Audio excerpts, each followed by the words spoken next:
One of the biggest heartbreaks of my life was when my dad reneged on paying for my college. And now I'm sending my son to college. And so we're achieving something as a family. And it's requiring me to go through some things, jump through some hoops to grow. And in this video, we're going to talk about one, grief, how to embrace it, how to navigate it, not get on the drama triangle around it, and use it as a positive influence moving forward. Stress, how we create negative stress and how we create positive stress, and how we can orient ourselves to stay in the positive stress more than the negative stress. And then three, love and letting go. When we're working as a family, when we're working as a friend group, when we're working as an organization, how do we let other people be themselves and learn their lessons on their own, in their own way, without controlling the situation always because we know best, right? And we're trying to achieve a common goal, so we have to cooperate. So, in setting and achieving goals as a family group, as an organization, as a friend group, it's always challenging, right? It's so easy to damage relationships by getting on the drama triangle, by trying to use manipulation and control to get our needs met in ways that are unhealthy and they cause distance and they push us further from what we need, which is love, connection, to feel significant, to experience being significant, important, safety, security. These are common needs for all of us. And if we're working in cooperation, we can help meet other people's needs in a healthy way, and we can meet our own needs at the same time, right? But if we're on the drama triangle, we're caught up in old pain, or we're caught up in some other thought process that's not constructive, then we're going to cause distance. We're going to get our needs met at the expense of others, or we're going to meet their needs at the expense of our own, right? Rescuing, which is not something we want to be doing. So we all have those needs. They're all very important. How do we navigate them? How do we achieve our goals together while helping other people meet their needs and meeting our needs at the same time? So my number one purpose in everything that I do is to make great memories. I want to make great memories right now in making this video. I want to have a great experience. I want to connect with you. I want you to have a great experience. And so everything that I'm doing is striving to do that. So that being so important to me, that allows me to have a heightened level of awareness about when that's not happening and when I'm feeling a little bit off, or when I'm feeling a little bit like, oh, this isn't quite working, or why am I irritable? Why am I discontent? I know that I'm probably on the drama triangle. I'm probably triggered. Maybe it's mildly, maybe extremely, maybe I'm really upset. And there's a process to getting myself back to a neutral state, a peaceful state, where I can think correctly and cooperatively, right? And there are tools that we use. So I want to talk about those three things. I want to talk about grief. I want to talk about stress.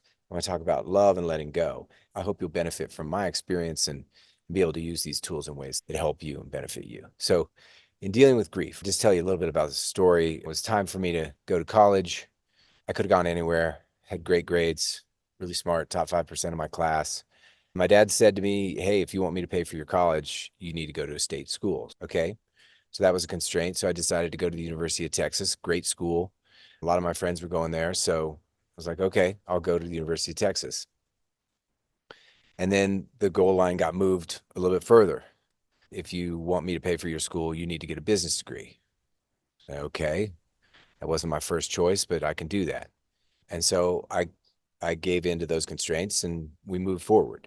Maybe important to this story to know is that my father was a narcissist. And so narcissists are not that concerned with your needs.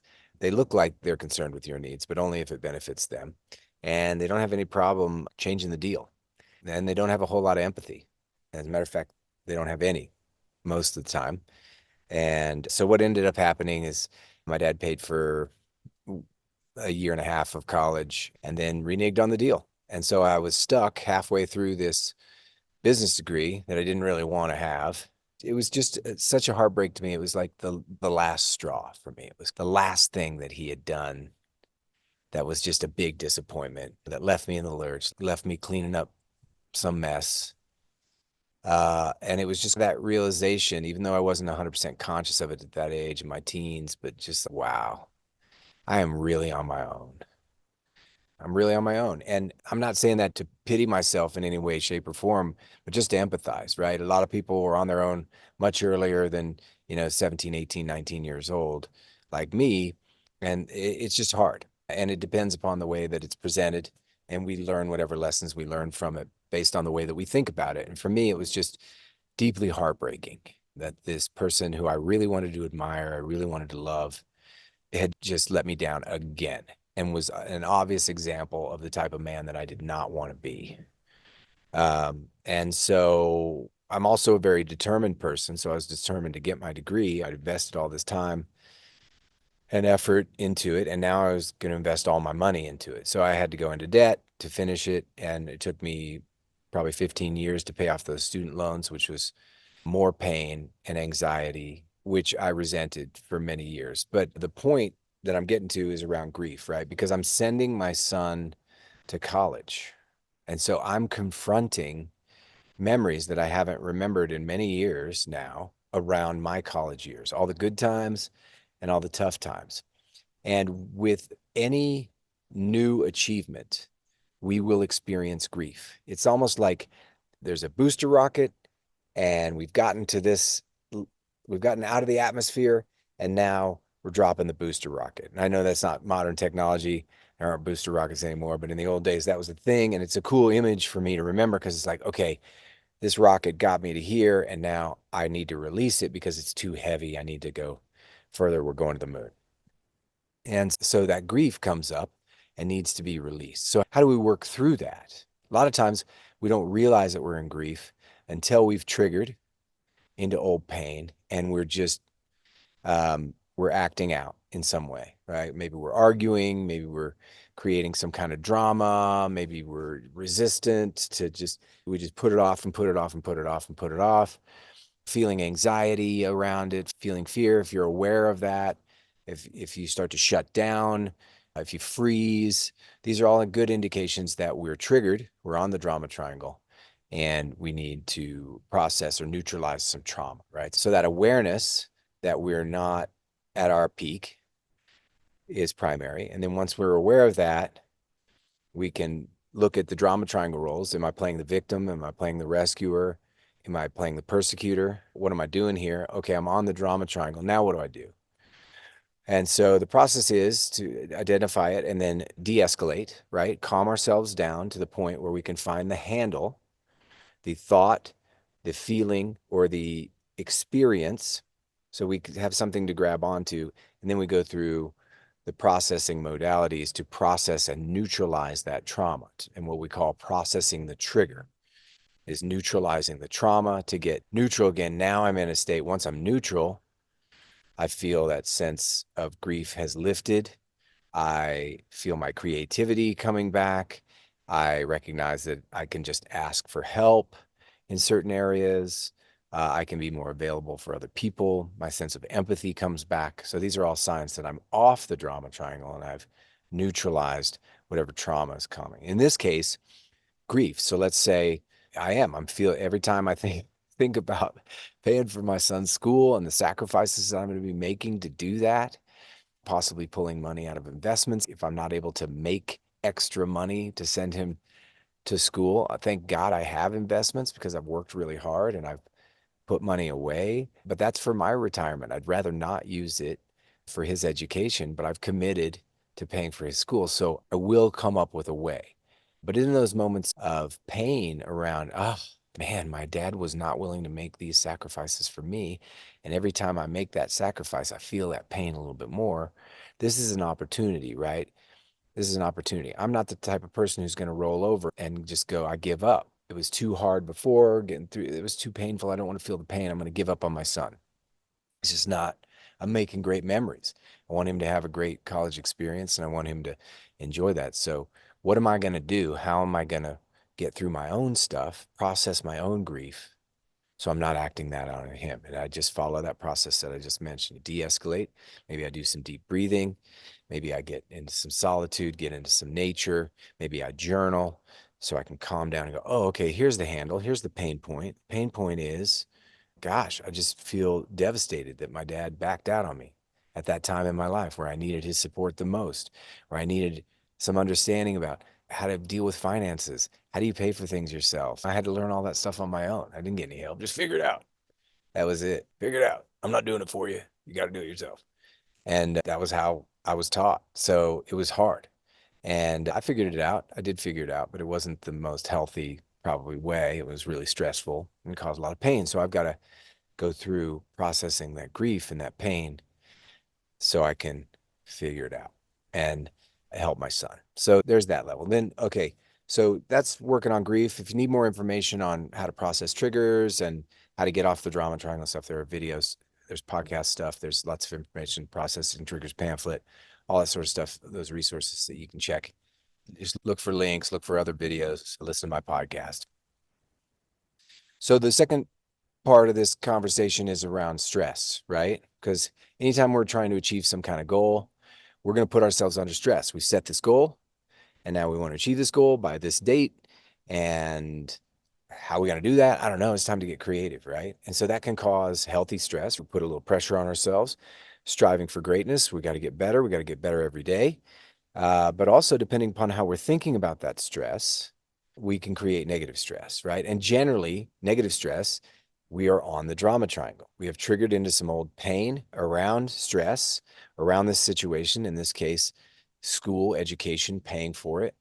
And so it's important for me to go through that same process to de-escalate, to find the handle, to process the trigger, to neutralize the trauma, right? To get back into healthy stress so that I can be just moving forward and putting some pressure on myself to grow, right? The pearl in the oyster. You've got to have a little bit of sand and irritation, got to have some pressure. Pressure creates the diamond. We all know this stuff. This is all healthy stress.